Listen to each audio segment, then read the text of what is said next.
Hello, graphic design students. Today is March 30th, and you are going to be making a typeface anatomy slide to go into Google Slides. So I know already that a Google slide measures 16 inches across by 9 inches high. We can custom make any of our slides in Illustrator and turn them into JPEGs to put onto including your cover slides. And we'll talk about that more on our Zoom meeting. In the meantime, if you open up Illustrator, what I want you guys to do is I want you to create a file by going File, New, and you're going to make it, just call it your Type Anatomy slide, File, New. I'm not going to ever see this because you're putting it right in your anatomy, your report, and it would help. Anatomy slide. Okay, there we go. 16 inches wide by 9 inches high. Hit create. The first thing I want to do is, let me minimize this a little bit. I hope you have, so you can see everything. I hope you guys can see the properties are over here. If you want to make a colored background to match the rest of your slides, remember all you have to do is put a rectangle over it and then change the fill to be something that does not compete with your other slides, and it has to be the same color as like whatever your poster was. I want this slideshow to have that continuity with your poster that you design. In the meantime, you have to title your slides. So I'm going to call this my typography anatomy is what I think I told you guys had to name it. And this is way too small. If I see any of you making your title slide that's small, you're in trouble. And do remember that it has to be the same typeface as your report. So let's say, for instance, in my report, I used Baskerville. So I'm going to go to Baskerville, regular. Let's pretend mine is Baskerville. And remember, it has to be in the same place. Your title slide should always be, your title should be in the same place. I don't care if it's over here. I don't care if it's over here. I don't care if it's center alignment, but it has to be the same place on every slide. Every single slide's title has to be in the same place. Now, I want you guys to go into view, which is, I know you can't see it, but it's up here, I promise. And go to view. And I want you to go all the way down till you see show grid.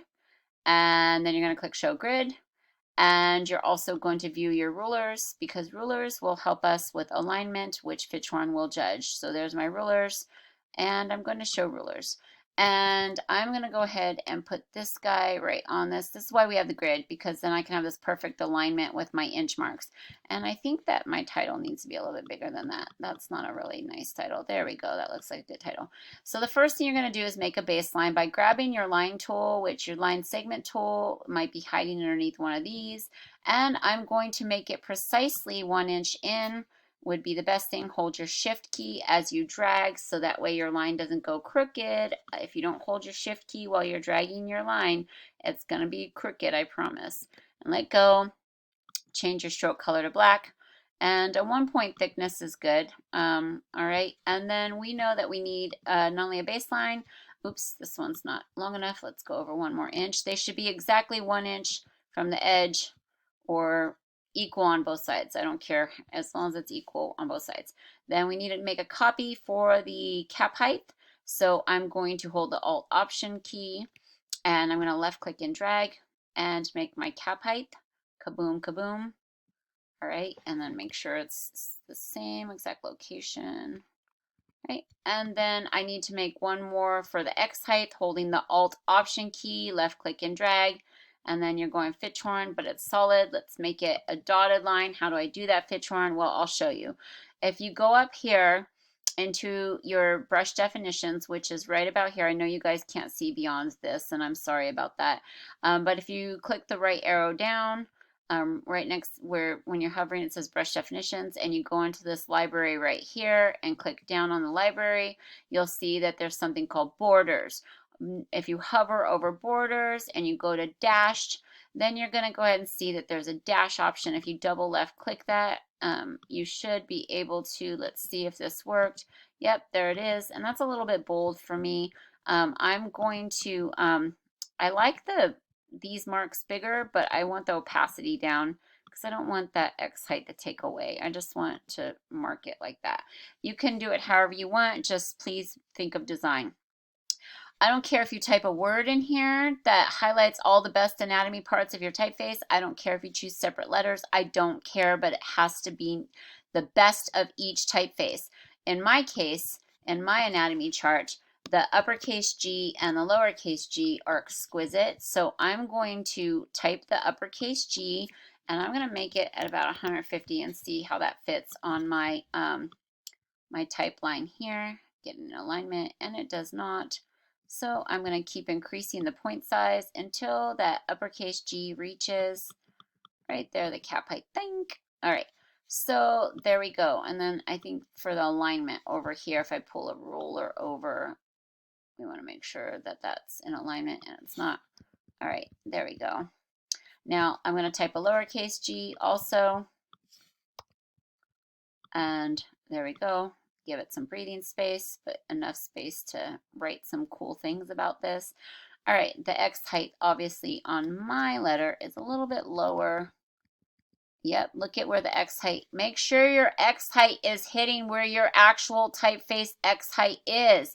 Some of you, your guys' X height is different than others, so I can't dictate that it's precisely in the middle.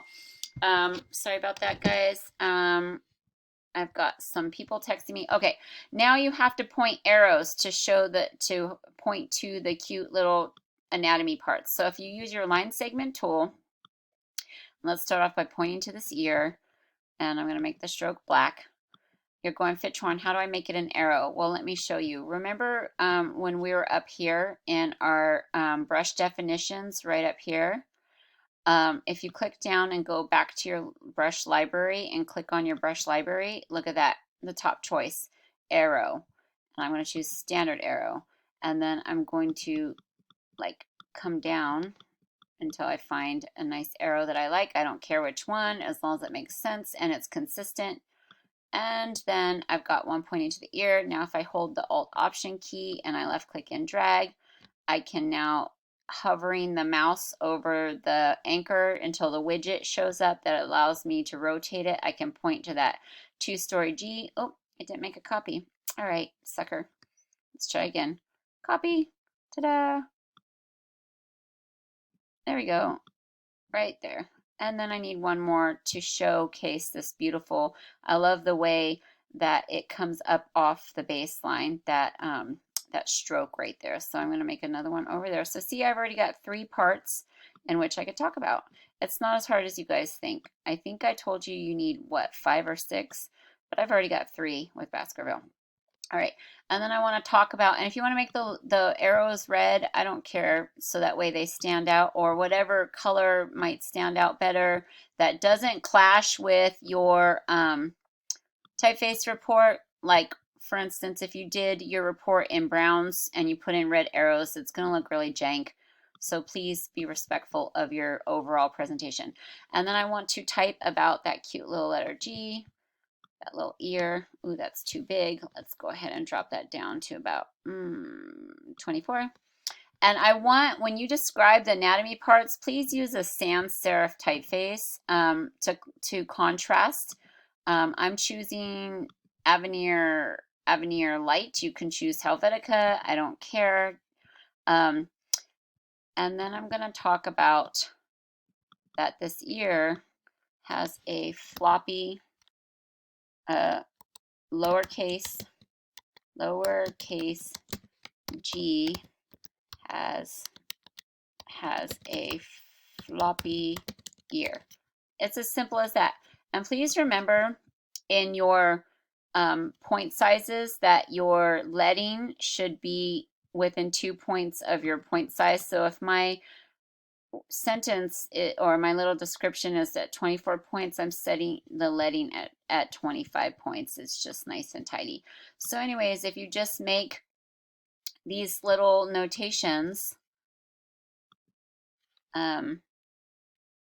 lowercase, or this is called a two-story G, two-story lowercase g, and then does stroke does not connect. Notice how it doesn't connect over there. All right, so notice I'm making all these cute little descriptions. You have to do that for as many letters as you need to, and you can spread them wherever you want, but this is how you do your type anatomy chart. I want you to not only save it, file, save as an AI, just in case you have to change it. If I come around and I tell you, ew, I don't like the way you did it, I think it'd be better if you do it like this, and you did not save your AI, you're going to hate yourself. So I'm going to click save, and then I'm going to go file, and I'm going to go save as also a PDF. All right, fine. File, save as a PDF. Always save it both ways, but our Google Slides will only take a JPEG, and you go Fitchhorn, there's no JPEG here. Well, if you remember, there's one more way to save things. So we're going to, all right, thank you for the preview. Okay, we're going to go File, and we're going to go Export, and you're going to save for web, and then you're going to choose JPEG, maximum quality, and you're going to save it somewhere where you can find it. I always choose desktop and save. And then watch this magic. I'm going to hide Illustrator, and I'm going to go ahead and, just for Pete's sake, put in a new slide with a blank layout, and then I'm going to import that image I just made, and I don't know why I'm talking in an accent. It just makes life not boring, I guess. I'm going to find that JPEG, and voila. You can center it where you want and have a border. If you want it to cover the whole entire slide, it should cover the whole entire, yep, 16 by 9. Look at that, baby. Woo, woo! Fitchhorn did it. Okay, hope you guys enjoyed the tutorial. I got to get out of here because it only allows me to show you approximately 15 minutes worth of tape time. Watch it over and over again. Remember to read the rules as to how many body parts have to be on the slide and about design layout quality. All right, I hope that helped you guys.